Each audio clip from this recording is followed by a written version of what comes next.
बहू अंधी सास। एक परिवार में 5 लोग थे। ओम प्रकाश, उनकी पत्नी सुमित्रा, बहू भावना, बेटा राहुल और एक थी उनकी बेटी प्रियंका। वैसे तो ओम प्रकाश और सुमित्रा के घर में सब कुछ ठीक ठाक था, लेकिन सुमित्रा की एक आदत थी। घर में कुछ भी गलत या सही हो तो वो किसी से कुछ नहीं कहती। और भावना स्वभाव की इतनी सीधी सादी थी कि अगर कोई उसके साथ गलत भी करता तो भी वो उसे कुछ नहीं कह पाती। इसी के चलते प्रियंका और राहुल घर में मनमानी चलाते रहते, क्योंकि घर को संभालने वाली औरतें इस तरह से रहती थी जैसे वो गूंगी और अंधी हो। माँ, मैं अपनी सहेलियों के साथ पिकनिक पर जा रही हूँ। ठीक है बेटा, चली जाओ। और मुझे आने में रात हो जाएगी, देर से ही आऊंगी मैं। अच्छा, कोई बात नहीं बेटा। भावना, तुमको एक बार में समझ में नहीं आता क्या? नाश्ते में फिर से पराठे बना के रख दिए। कितनी बार तुमसे कहा है कि मेरे लिए ढंग का नाश्ता बनाया करो। ठीक है जी, आगे से ध्यान रखूंगी। अरे ये बहू से किस तरह से बात कर रहे हो तुम राहुल? अरे तो और क्या करूं पापा, इसको कहीं बात एक बार में समझ में ही नहीं आती। सुमित्रा, तुम अपने बेटे को समझाती क्यों नहीं? बहू से बात करने का ये क्या तरीका है? अरे जिसकी जैसी मर्जी आए करो, मुझे क्या। भावना बेटा, तुम भी तो कभी कुछ कहा करो। इस तरह क्यों सबकी बातें सुनती रहती हो? कोई बात नहीं पापा जी, सब ठीक है। रात को काफी देर तक प्रियंका घर नहीं आती और जब वापस लौट कर आती है तो एक लड़की के साथ बाइक पर बैठकर सुमित्रा और भावना दोनों ही प्रियंका को लड़की के साथ देख लेते हैं। आज तो जोर से डांट पड़ने वाली है, लेकिन मैं डर क्यों रही हूँ? माँ तो सब कुछ देखकर भी अंधी बनी रहती है। और रही बात भाभी की, वो किसी को कुछ नहीं बताने वाली। कहने को भगवान ने आवाज दी है, लेकिन गूंगी है गूंगी। अरे प्रियंका बेटा, इतनी रात को कॉलेज से लौट कर आ रही हो, कहाँ गई थी तुम?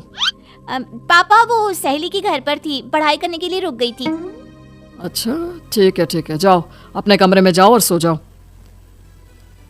सुमित्रा ने अपनी बेटी को एक लड़की के साथ इतनी रात को आते देखकर भी उससे कुछ नहीं कहा और भावना ने भी इस बारे में किसी से कोई बात नहीं की। कुछ दिनों के बाद मामा जी का फोन आया था।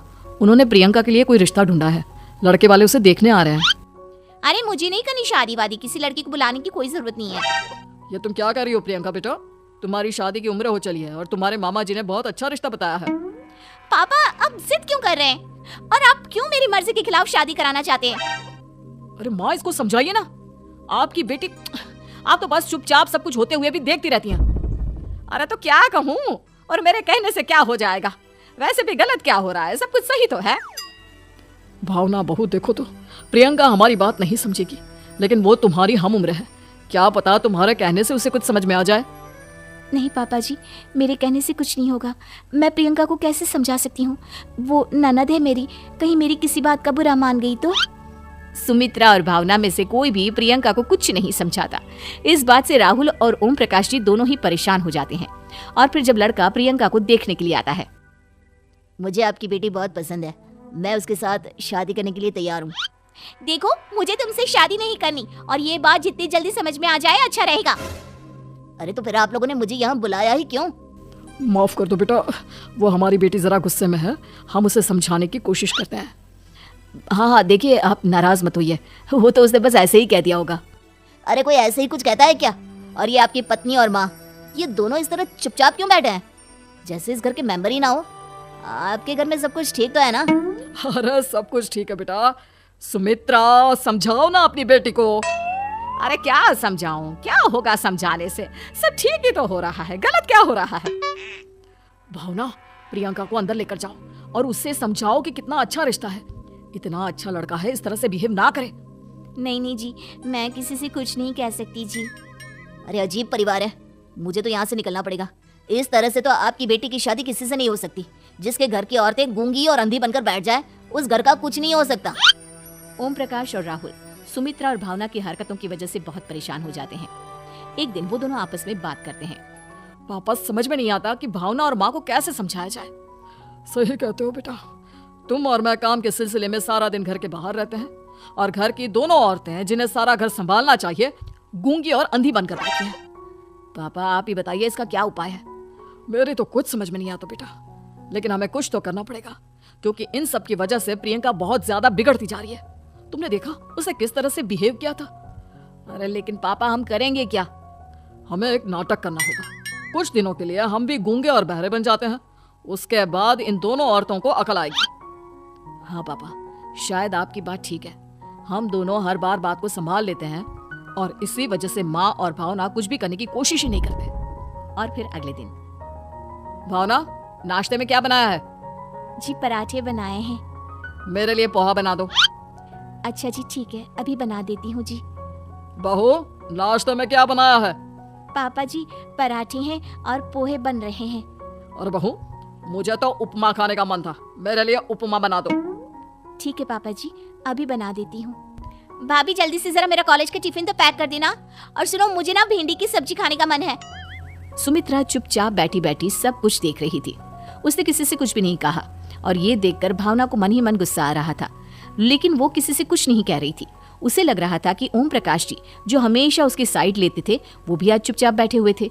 शाम के वक्त प्रियंका अपने बहुत सारे दोस्तों को लेकर घर आती है और उधर दूसरी तरफ से राहुल भी अपने ऑफिस के दोस्तों को लेकर घर आ जाता है।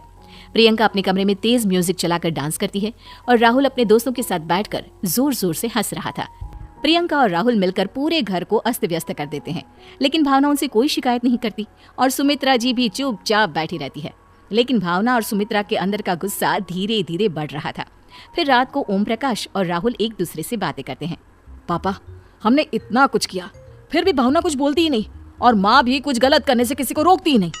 तुम चिंता मत करो बेटा, इन दोनों के अंदर का गुस्सा भर रहा है और बहुत जल्दी बाहर आने वाला है।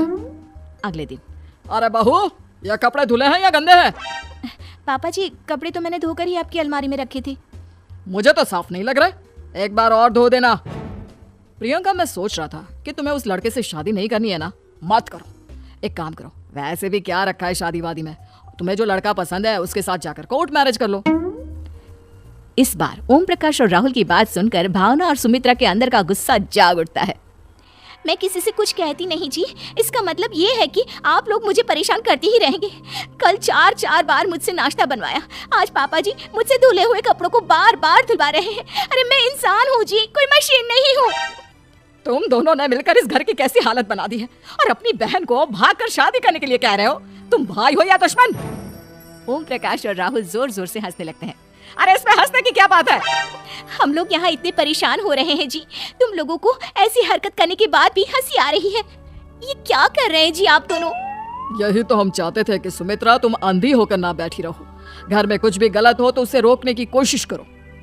और भावना, तुम अपने साथ हो रहे गलत व्यवहार पर भी कभी मुंह नहीं खोलती, ये सही बात नहीं है।